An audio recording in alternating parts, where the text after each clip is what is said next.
Madras ஹைகோர்ட்டில job notification வெளியிட்டிருக்காங்க.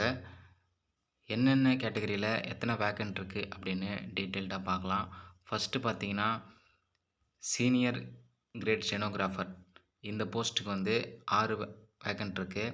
அடுத்தது junior great stenographer இதுக்கு வந்து 9 வேக்கன்ட் இருக்கு. டிரான்ஸ்லேட்டருக்கு 2, ஜூனியர் கிளர்க்குக்கு 23, டைப்பிஸ்ட்டுக்கு 13, டிரைவருக்கு 1, எம்டிஎஸ்க்கு 20 மொத்தம் 7 கேட்டகரியில 74 வேக்கன்சி சொல்லியிருக்காங்க.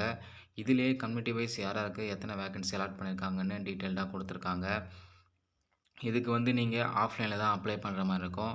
அப்ளிகேஷன் ஃபார்மேட் வந்து அஃபிஷியல் வெப்சைட்ல குடுத்துருக்காங்க. அத பிரிண்ட் எடுத்து உங்களுடைய சர்டிஃபிகேட் ஜெராக்ஸ அட்டாச் பண்ணி என்க்ளோஸ் பண்ணி சென்ட் பண்ண சொல்லியிருக்காங்க. நீங்க உங்களுடைய விண்ணப்பங்கள அனுப்ப வேண்டிய முகவரி இங்கே குடுத்துருக்காங்க.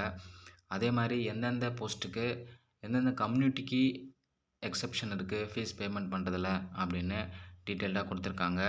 இந்த பணிக்கு தகுதியும் விருப்பமும் இருக்கவங்க நோட்டிஃபிகேஷன ஃபுல்லா ரீட் அவுட் பண்ணிட்டு அப்ளை பண்ணுங்க. ஒவ்வொரு போஸ்ட்டுக்கும் என்ன முன் அனுபவம் இருக்கணும், கல்வி தகுதி என்ன, வயது வரம்பு எவ்வளோ, ஊதியம் எவ்வளோ இருக்கணும் அப்படின்ட்டு தெளிவா குடுத்துருக்காங்க. இதுக்கு அப்ளை பண்ற லாஸ்ட் டேட் பார்த்தீங்கன்னா, ஏப்ரல் 23ஆம் தேதி மாலை 5:45 வரைக்கும் குடுத்துருக்காங்க. உங்களுடைய விண்ணப்பங்கள நேர்லயோ இல்ல தபால் மூலியமாவோ அனுப்பலாம்.